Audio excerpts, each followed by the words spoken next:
iyadidaka lento yokuthi sathi masikhuluma thina lento yokuthi i-MK izosebenzela i-ANC, abantu bazenza abantu abangayifuni i-ANC. Yabona-ke iyadida-ke le alesithukwa solo lokhu kuthiwa sihlangane namasela. Ngiyafisa mina ukuthi siyibheke lento lapha ku-Ward 4 eMpofana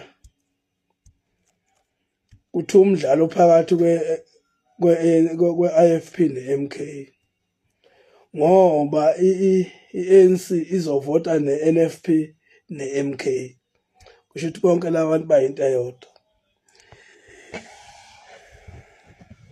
Bese kuthi i-EFF yona yawudikila umdlalo yathi cha ngeke ikwazi ukudlala kulo mdlalo. Mina umbuzo-ke mina uthi uma kunjalo ngoba nathi ababethi sihlangene namasela, i-ANC singonkulunkulu uma sebehlangene nayo bona. Ngiyabuza,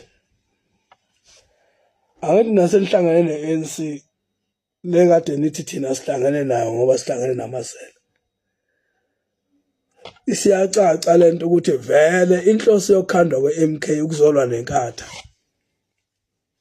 Yona mabisene nane-NFP ivele yizo izikhali lezi nanizisebenzisa zokuthi nifuna ukuqeda ngenkatha and ngeke nikhona. Hayi ngifuna ukunitshela lento eniyenzayo nje ayikho. Hlangana nje nihlangane ngoba nithi niyahlangana ningawini ukuwina but inkatha ayiqedeki. No, sengiyabonga benginazisa nje lokho. Ngisawuyibukela ibhola ngithi ngisawuyibukela nje ibhola. Kodwa nje yilokho ebengithi anginichazele khona. Ukuthi akukhona ukuthi asibone ukuthi nina nizohlanganyela lengane le. Nonke ANC, NFP, MK nizohlanganisa amavoti ukuze nicekele phansi lengane le. Nilethe lo muntu lo nangu. Yilokho nje niqondile. Hayi kuthini.